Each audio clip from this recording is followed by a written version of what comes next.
Salam kamir kekaguman ilahi mengarah pada iman dan rahmat. Saudara-saudari yang terkasih, saya mempunyai tempe keripik. Kalau bukan keripik, itu idola saya. Makanan favorit saya adalah tempe goreng, tempe garit. Karena sejak kecil saya selalu makan tempe garit menjadi favorit saya. Kalau itu dipaksa untuk didiet, tidak boleh dimakan, maka saya menjadi penasaran, kelimpungan karena sejarah panjang saya dekat dengan tempe goreng atau tempe garit itu. Saudara-saudari yang terkasih, waktu kecil saya selalu minta ibu untuk digorengkan tempe goreng. Maka ibu saya mungkin mempunyai taktik. Saya umur 5 atau 6 tahun sudah disuruh belanja. Kalau suruh belanja oleh ibu saya, ada tas untuk tas belanja, kemudian di dalamnya dikasih uang dan dikasih tulisan. Belanja misalnya tempe, minyak goreng, sayur kangkung, sayur atau beli kedelai atau apa saja. Maka kemudian bawang merah, bawang putih, terasi, pokoknya semua ditulis oleh ibu saya secara rapid dan kemudian dimasukkan tas beserta uangnya. Nanti saya diberikan tas itu kalung di kepala saya. Sebagai anak kecil umur 5 atau 6 tahun, saya jalan ke warung. Kemudian sampai warung, saya langsung ngomong ke ibu yang jual. Ibu itu sudah tahu saya mau beli apa. Kemudian tas di leher saya diambil. Lalu saya kemudian dibaca dan apa yang dibutuhkan ibu saya dimasukkan ke dalam tas itu. Lalu kembali tas itu saya bawa. Kemudian dengan beserta kembalian uang, kalau ada kembalian, lalu saya pulang, saya berikan ke ibu saya. Dan ibu saya selalu mengatakan, beli tempe, nanti saya gorengkan tempe. Maka saya selalu setelah begitu pulang, saya berharap-harap cemas, pasti akan ada tempe goreng segera setelah saya pulang. Karena oleh ibu segera digorengkan tempe itu. Saudara-saudari yang terkasih, ini menjadi kebiasaan bagi saya. Kemudian saya merasa bahwa menjadi utusan ibu saya. Kenapa ibu saya percaya pada saya? Karena saya mungkin anaknya. Kenapa penjual warung itu percaya pada saya?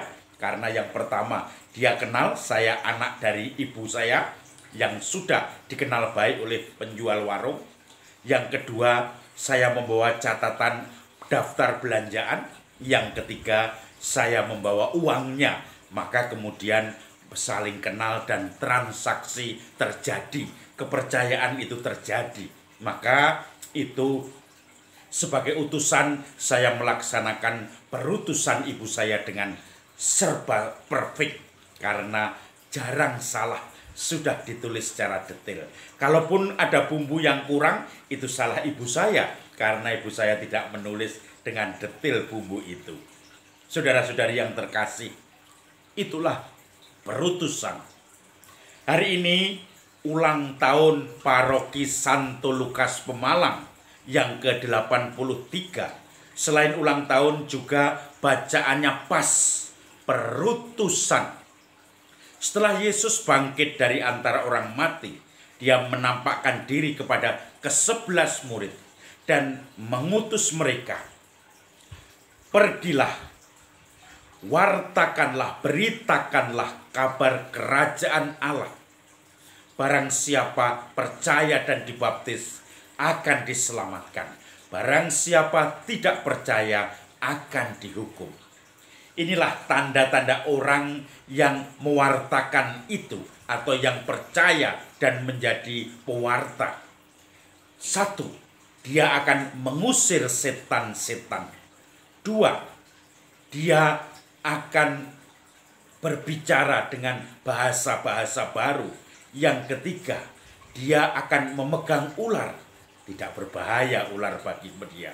Yang keempat, sekalipun minum racun, dia tidak akan binasa. Yang kelima, tanda-tanda akan menyertai dia.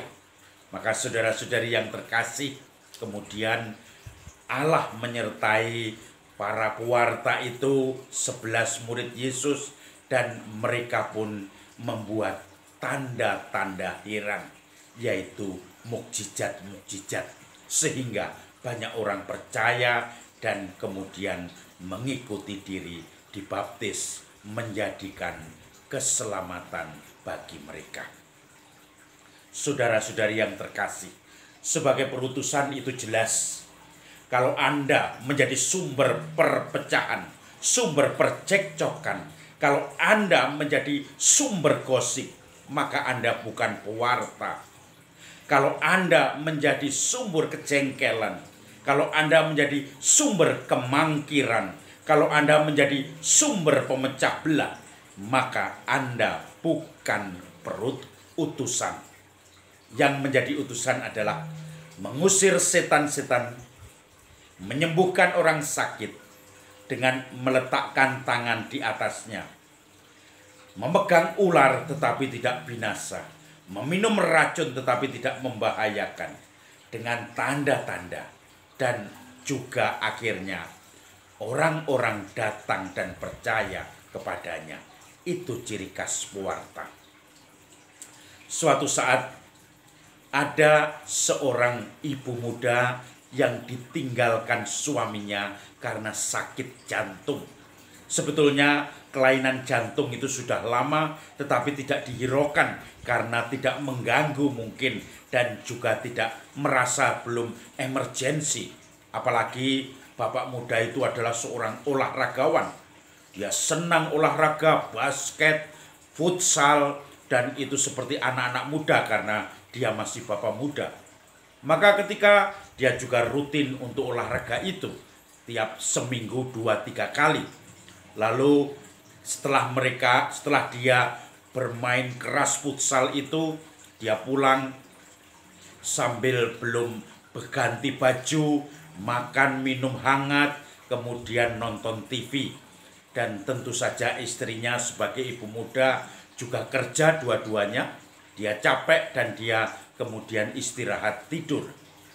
Ketika pagi bangun seperti biasa, mau kerja, 4:30 sudah bangun, menyiapkan segala sesuatu dan juga membersihkan apa yang kotor di meja-meja makan.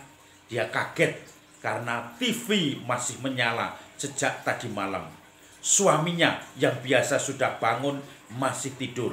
Dan begitu dia mulai mendekati, mau membangunkan, dia sudah kaget karena dari lubang telinga keluar semut. Dan itu pertanda dia sudah meninggal. Maka ibu muda itu tidak bisa menangis. Dia langsung telepon teman-temannya dan akhirnya minta tolong, dan diupakara atau diupokoro atau dirawat sebagaimana mestinya sampai ke pemakaman. Dan setelah dimakamkan, dia baru bisa menangis karena semuanya merasa menyedihkan. Pada peristiwanya dia masih tahan mengurus ini itu karena tidak ada anak, jauh dari saudara. Tetapi ketika sudah dimakamkan, baru pecah tangisnya. Dia juga menjadi orang yang kemudian seakan-akan hidup ini tidak ada gunanya, apatis, menjadi orang yang frustasi. Suami yang dicintainya tiba-tiba meninggal dengan sesuatu peristiwa yang bagi dia sungguh-sungguh membuat stres.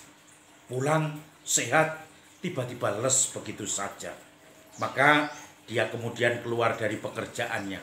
Dia kemudian pulang ke kampung halamannya. Kemudian di sana mungkin mulai merenungkan, melihat situasi, kadang membantu anak-anak bina iman di parokinya. Dan kemudian suatu saat dia mulai tergugah lagi ketika mulai berjumpa dengan teman-temannya, ketika diberi semangat oleh teman lamanya, dan kemudian dia diberikan seakan-akan kekuatan. Sekarang harus mulai lagi hal yang baru. Maka dia kembali ke ibu kota di Jakarta dan kemudian mulai bekerja di tempat yang baru. Mulai merintis dengan harapan sesuatu yang baru.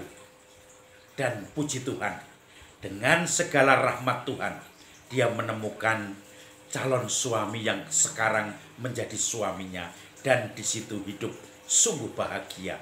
Dan dia merasakan Tuhan yang tadinya membuat dia frustasi, tidak mampu mencintai lagi. Tiba-tiba dia diberi benih untuk mencintai, menemukan orang yang dicintai. Tuhan sendiri yang membimbing dan dia membangun keluarga dengan orang baru itu. Tentu setelah sekian tahun dia hidup sendiri. Saudara-saudari yang terkasih, ibu muda ini seperti orang yang sakit dan kemudian diberi kesehatan setelah diberkati perutusan, utusan. Bagaimana utusan itu mencoba menyemangati ibu itu dan akhirnya ibu-ibu itu pun melihat sesuatu harapan baru, penghiburan baru, dan disitulah makna perutusan. Orang yang sakit disembuhkan dengan menumpangkan tangannya, dengan doa-doanya, dengan nasihat-nasihat, masukan-masukannya, dengan inspirasi-inspirasi yang diberikan kepadanya. Maka mari kita semua yang diundang menjadi perutusan, sebagai utusan, kita senantiasa menyampaikan bukan perpecahan tetapi pendamaian, bukan memutuskan harapan orang tetapi mengembangkan pengharapan dan kegembiraan lagi. Salam Kamir, kekaguman ilahi mengarah kepada iman dan rahmat.